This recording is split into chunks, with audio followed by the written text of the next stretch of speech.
Арсений Сергеевич Николаев всем министерствам сказал, что надо работать с наукой. Да? И, конечно, сельское хозяйство – это альма-матер наша.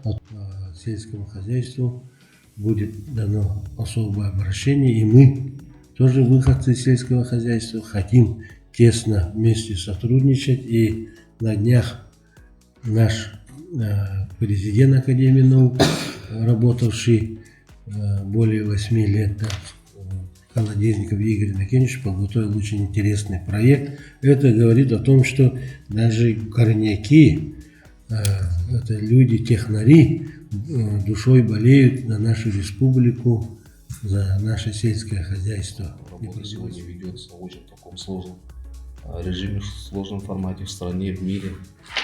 Тот объем, который мы сегодня делаем, чтобы обеспечить наш регион, сделать вклад в развитие продовольственной безопасности страны, мы считаем, что есть у нас к чему стремиться. 2017 года инвестиционная часть, к большому сожалению, она захромала с учетом оптимизации в рамках ковида, в рамках начала специальной военной операции, о чем я озвучивал в рамках выступлений перед парламентом. Новые технологии, если по сравнению с Центральной Россией, мы отстали, мы считаем, что это порядок на 10-15 лет.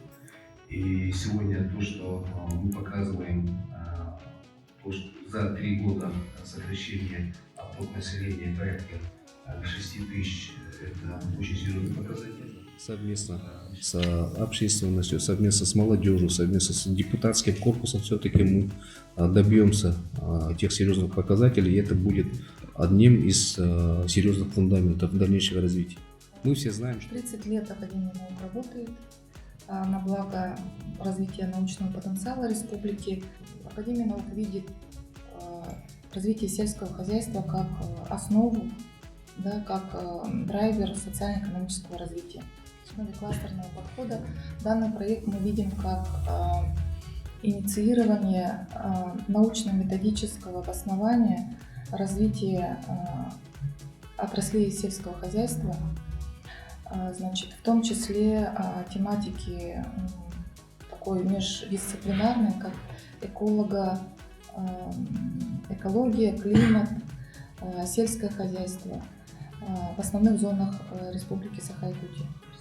В нашем сельском хозяйстве это в большей части представлено экстенсивным животноводством, да, а это значит северное оленеводство и коневодство, то здесь у нас очень большой задел для того, чтобы мы могли выйти достаточно вперед по отношению к другим регионам.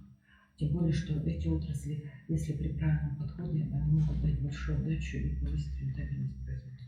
Это проект, предложенный Арктическим ГАТУ на создание генетических банков и коллекций для сохранения и рационального использования природных ресурсов Республики Саха-Якутия. Здесь, значит, проект, который даст возможность сделать базу и определить методики по селекции животных, растений и рыб в том числе, да? Уже предполагать, какие породы мы можем здесь у себя использовать. То есть это в сфере специализации нашего региона по сельскому хозяйству. Разработка научно обоснованной инновационной технологии кормопроизводства с целью создания устойчивой кормовой базы при снижении климатических и экономических рисков. Работаем по воспроизводству крупного рогатого скота. В этом случае мы можем использовать высокоценных коров в течение года только 2 раза. И можем вымыть в лучшем случае 5-7 эмбрионов 2 раза в год. Тот метод, которым мы занимаемся, это метод инвитро.